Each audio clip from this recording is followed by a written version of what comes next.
Salve galera, beleza? Aqui é o professor Alan e depois de algum tempinho resolvi dar sequência aí nos vídeos de Biologia e Química, né? Então, desde já falo para vocês, a minha intenção não é virar youtuber e sim gerar conteúdo pra galera, tudo bem? Muito bem! Então desde já peço para vocês seguirem, curtirem no canal e dar essa moralzinha aí pro teacher e pra galera também, beleza? Bom, desejo a todos aí um ótimo 2021, né? Com esperanças e oportunidades a todos, né? Que seja um ano melhor do que foi 2020, ok? Vamos lá, gente. Hoje o tema da aula é famílias periódicas, tá bom? Primeiro, quando nós falamos em família, o que família... Quando a gente fala de família, o que a gente pode concluir? Família é o quê? Pai, mãe, irmãos, primos, tia, avô. Então se a gente parar para analisar, começa a ter ramificações. Mas essas ramificações trazem similaridades, trazem características parecidas. Então, o que as famílias periódicas? As famílias periódicas são elementos químicos que estão organizados em colunas, onde essa coluna traz elementos com características em comum, tá? Então, o que as famílias periódicas? Primeiro, aqui é a tabela periódica, que muita gente já teve contato, né? Então, o que é a família periódica? É um infográfico, né? É um recurso visual onde a gente consegue extrair informações, né? E o primeiro conceito que nós temos que saber de tabela é as famílias. Então, deixa bem claro que a tabela periódica ela está organizada em colunas verticais e horizontais. As colunas horizontais são chamadas de períodos, que foram as primeiras colunas que originaram na tabela, por isso que a gente chama de tabela periódica.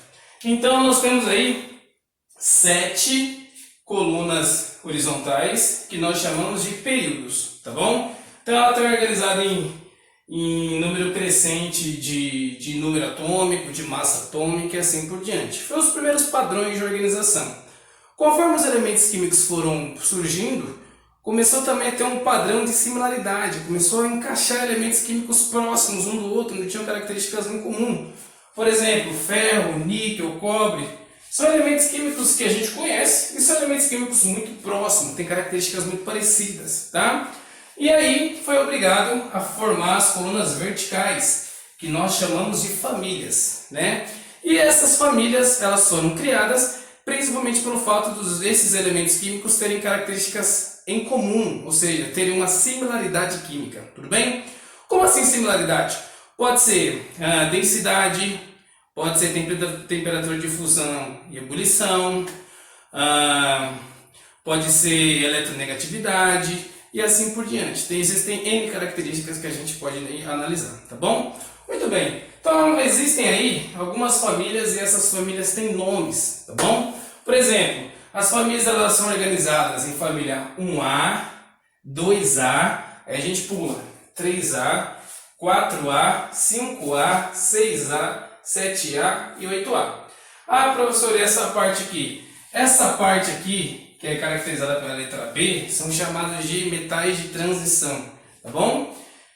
E essa parte mais externa aqui, que são duas famílias, a gente chama da série, né, de lantanídeos e actinídeos. Séries porque constantemente essa família ela pode ser atualizada, tá bom? Vamos lá, primeiro, quais são os nomes? A família 1A são chamadas de metais alcalinos, tá bom?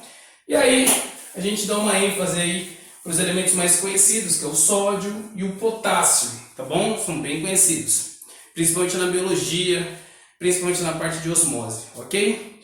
Família 2A, metais alcalinos terrosos, sim, são encontrados no solo com muita facilidade.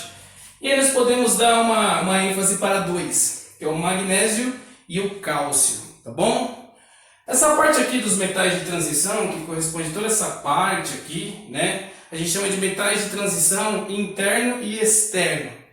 Aí geralmente são metais, né? Geralmente não, todos são metais, são ótimos condutores de eletricidade. Então a gente destaca aqui o ferro, o níquel, o cobre, a prata, o ouro, mercúrio, zinco, existem vários, tá bom? Só citei alguns. Depois a gente vem para a família 3A, que é a família do boro, né? E a família do boro, a gente pode dar ênfase para o próprio boro e o alumínio. O alumínio está nessa família, tá bom? Família 4A, família do carbono, que é uma família muito importante, principalmente para a química orgânica, justamente pelo carbono. Então, a família do carbono, a gente pode dar uma ênfase para quem? Para o carbono e para o silício, tá bom? São elementos químicos muito utilizados nas indústrias. Temos também aqui a família 5A, que é a família do nitrogênio. Família do nitrogênio, a gente destaca o nitrogênio e o fósforo, que é muito importante para o nosso ATP, para a produção de energia, ok? Família 6A não é a família do oxigênio, como as pessoas falam, mas sim são chamadas de calcogênios. E aí a gente toma ênfase para o oxigênio, o enxofre e o selênio. São 3 elementos químicos muito importantes nas indústrias e têm importâncias vitais também, tá bom? Halogênios, a gente costuma falar que são os elementos químicos mais fortes, né? Vou falar já por quê. Os halogênios produzem um composto inorgânico chamado sais com muita facilidade. Até então a palavra halogênios quer dizer produtor de sais, ok?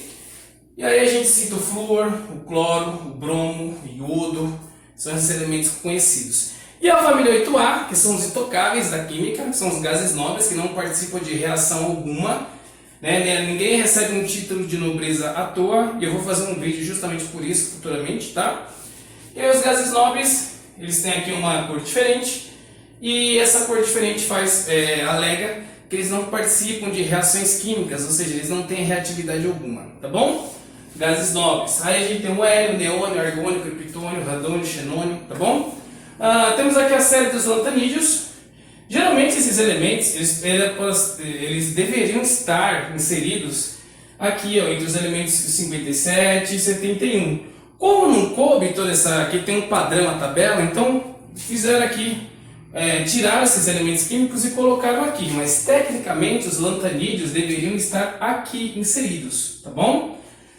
E os actinídeos também deveriam estar instalados aqui entre os elementos 89 e 163. Aí, por padrões estéticos e de organização, criaram essas camadas, essas famílias externas. Então que a gente dá o termo de série e não de família, tá bom? Muito bem. Bom, sabendo que tem famílias, o que a gente pode abstrair, né, da tabela? Ou o que a gente pode estar utilizando? Primeiro, um assunto muito importante é que a gente consegue saber o número de massa, né, o número atômico, o número de massa atômica, que serão os temas das próximas aulas. Mas a gente consegue também saber aqui eletronegatividade. O que é eletronegatividade? É o potencial que um átomo tem de pegar elétrons do outro. Isso forma as ligações químicas. Então existem elementos químicos mais eletronegativos e eletropositivos, né? Então, eletronegatividade a gente vai medir, né, da direita aqui, né, a gente pode pegar da esquerda para a direita, ou vice-versa para vocês, né? Então, o elemento mais eletronegativo é o flúor, né? E o menos eletronegativo seria o frâncio, por exemplo, tá? E o raio atômico, a gente vai medir da esquerda para a direita, né? E aí, o que é o raio atômico? É um átomo grande. Então, o maior átomo aí, tecnicamente, seria o frâncio, tudo bem? E aí o aluno pergunta assim, professor, como eu sei que o átomo é mais eletronegativo? Então, a gente vai medir desse sentido para cá, né? Ou seja, da minha esquerda para a direita e de baixo para cima. Então, ou seja, por que o flúor é o elemento químico mais eletronegativo? Porque ele é o mais próximo dos gases nobres, ok? E ele está em cima. Então, quem é mais eletronegativo, o flúor ou o cloro? Por critério de organização, o flúor é o mais eletronegativo, porque ele está em cima, tá bom? E é mais ou menos esse critério que a gente consegue utilizar. A gente também consegue saber estados físicos, a própria tabela traz isso pra gente, né? Então, por exemplo, normalmente os elementos químicos que estão com símbolo com a letra escura são elementos sólidos, então a gente vê boa parte aqui da tabela. Os elementos químicos que estão com um símbolo azul são líquidos, então a gente pode citar o bromo, o mercúrio. O mercúrio é um metal líquido, tá bom? E os que tem aqui uma cor branca, não é padrão, mas brancas são gases. Então, por isso que a gente pode citar vários elementos químicos com essas características, né?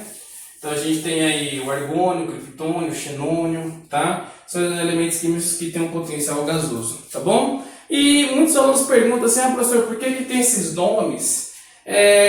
Existe um padrão que os químicos utilizam que eles tiram o nome a partir do latim. Hoje esse padrão não é muito utilizado, sofreu alterações, né? Mas a boa parte da tabela, a origem vem do latim.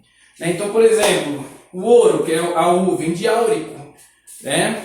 O cobre vem de cúprico, né? E existem aí outros elementos com essas características. Mas também existem muitas referências aí a países, a químicos, né? Então a gente costuma pôr o polônio. O polônio foi um elemento químico descoberto por uma química chamada Mère Guerrier. E como ela foi radicada na França, mas ela era polonesa, ela fez uma homenagem ao seu país, que é a Polônia, polônio. Tem frâncio, que é uma homenagem à França, né? Germânio, que é uma homenagem à Alemanha, né? Enfim, tem vários elementos químicos que têm influências também de químicos, de países e assim por diante, tá bom? Então é um infográfico muito importante que a gente vai começar a desenvolver as próximas aulas utilizando a tabela, tá bom? É isso, galera, primeiro vídeo do ano, um vídeo mais de introdução, mas espero ter agregado informações. E é isso, sem mais, beijos, abraços.